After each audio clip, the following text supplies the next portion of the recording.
What's good, YouTube? And welcome to YCS Vegas, absolutely wrecking the market. Last Market Watch, we took a snapshot early into the rounds of Vegas to say, here's how things are going, the rumblings are happening, and it was crazy. Memes into dollars right after, as Jesse Cotton was featured with ninjas, and buyout did happen. I also know Cali Effect went undefeated, at least at a regional fight. I don't know if it was all weekend. I look forward to his tournament report, but we're looking at Ninja Grandmaster Hanzo bought out right after there. You had Saizo. I mean, the freaking fusion was $14 at one point on the market, but of course that did calm down from 50 cents into $4. That is still a huge jump and just all over the place. You also have Blade Armor Ninja up towards $10. The ninjas ended up going up in price a lot, but you have the deck to beat being Kash-tira. I called that. A lot of people were saying, well, without tier limit, it'll end up paving the way for other decks to really be able to fight back. And Labyrinth did prove itself on the battleground here in the TCG. That was one of my questions on if it would or would not. But Kash-tira not suddenly bumping up in price. In fact, a lot of people saying, well, what about the ban list? Well, we just had a ban list. We're likely in our WCQ list, but we'll have to wait and see. Tons of people are calling for certain cards to be hit. Some make sense, some don't. But yeah, overall, the main movement on this page is Photon Hypernova boxes themselves went up even further, and now the lowest listed ones are around 80, and I think we were talking about this when it was about 74 a box, coming back down just a little. Now, with Kash-tira, you can play Anti-Spell Fragrance in order to try to shut down back rows a little bit more, especially stop Branded Fusion from going off, and the Collector Rare has been heading back up in price and went even further beyond after this weekend. And then you have Divine Arsenal AA Zeus. You can play this, of course, in Kash-tira, but also against Kash-tira for when you take one of their Xyz, and then you're able to turn it into Zeus. So people are looking at options for how to both play within and against. And Ultimate Zeus, I told y'all to grab these whenever the secret rares first started to bump up and get closer to this price. Now, every single version of this has been up from the lowest version to the secrets to the ultimates to, of course, the Starlight Rare, really pressing up even beyond that 420 Blaze It number. Big Eye Ultimate Rares are ridiculous, and you do have past formats to lean back on as well, but I remember these being like 80-something dollars before Kash-tira hype was beginning, and we can even look at that year graph. Yeah, around 70 some odd, and it is just going absolutely wild here for the ulti top end, and first ed secrets no slouch either. But if you want any version of this, it's been a long time since a reprint on this card, and even the Battle of Legend Light Revenge version is above $20. Diablosis is the one that Yu-Gi-Oh! Twitter is having a meltdown over today. It's continuing to go down in price despite being played. Some people are arguing it will even be phased out of the deck later, and it's been coming down in price. I actually don't understand this one. I think it should be more stable, but here we go. It's going down, and people are talking about getting quote-unquote ban discussions for outside of Kash-tira hits. Now, people don't just want to auto-lose to Kash-tira. We got a prime example of when there's no hand traps in the finals. Dominic Couch, the memes, the 9 zones blocked. Well, Imperm helped stop that from happening to you. And yeah, Secret Rare OG Imperms are up. Ultimate Rares are even headed back up here. So people are preparing for the format with this as one of the hand traps to deal with things.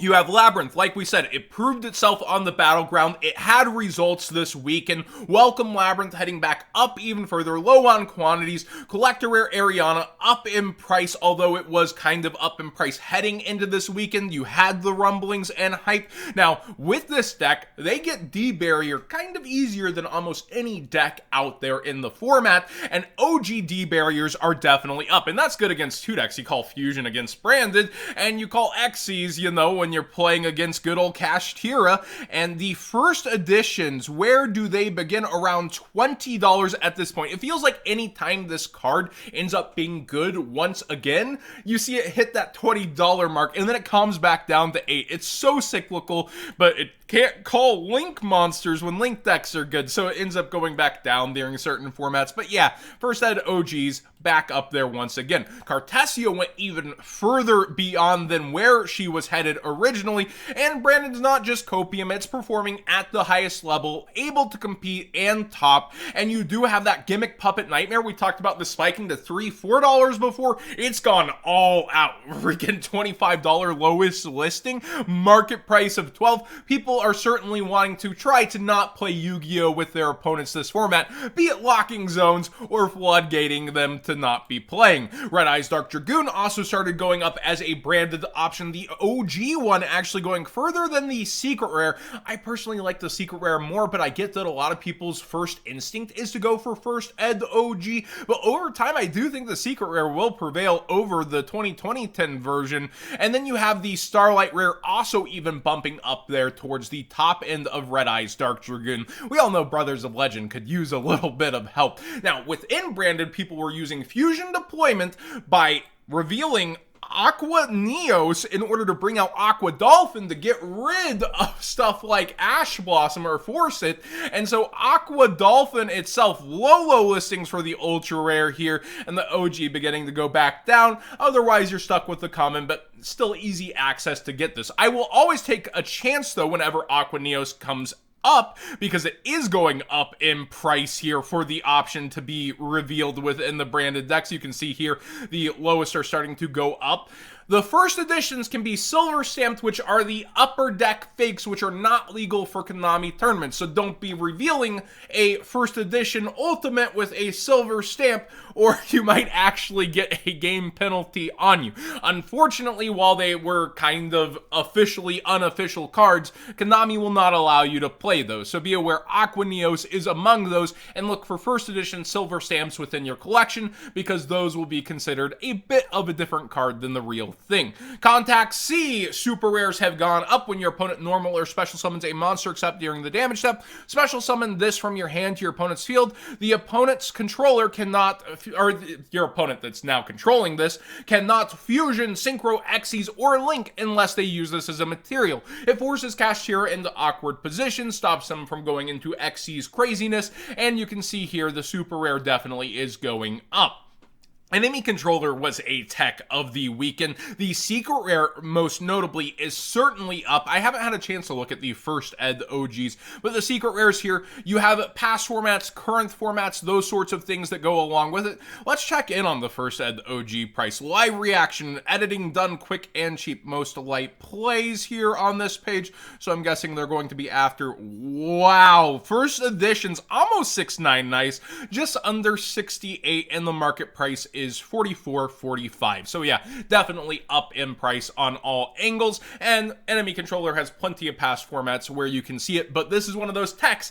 It cycled in with Salmon Great, Blade Lygio, I love to bring that one up. He actually topped a UDS using Econ. It finds its way back into formats, and a ton of different old cards have, like Forbidden Lance, Forbidden Chalice. It's been a boomer's dream of a format to really tech out their decks. Artifact Lancia stopping things from banishing. Secret rare is up even further than when we last covered it. We covered it 10 to 11. Now it's heading towards 14 very quickly here, with tons of sales at 12. And finally, nothing to do with the YCS, I don't think. Blue Eyes Twin Burst Dragon has burst up in price for the first editions. The lowest are these 24s unless something's changed. Nope. So yeah, people are going for collectible pieces. I don't know if this has to do with the Legendary Collection coming out. People looking at Blue Eyes, Dark Magician, general stuff, but be aware the Shining Victory version has been bought out. We've seen a ton of secret rare buyouts flop over time, but when it comes to this one, I'm kind of scratching my head because I do like the card. I have the giant card personally, and Shining Victories is an undersung set, but where do you expect this to go? Like, you bought it out at $8. Do you expect the landing to stick around 15 and make money? We'll have to wait and see how this actually performs, because modern secret buyouts, we've seen cycles of this, and they don't tend to go anywhere, but Blue Eyes cards sure are interesting to me. Thanks for watching today's Market Watch. The YCS was absolutely crazy and so fun to watch. I learned a lot myself just by watching it and getting back into the format. Let me know what you think, not only of the card price jumps, but the format itself that is developing. Seems somewhat triangle-esque, with Sprite on the outside looking in, but still performing as well. You got about 5 decks that are really doing it. Dinosaurs, unfortunately, not doing a whole lot.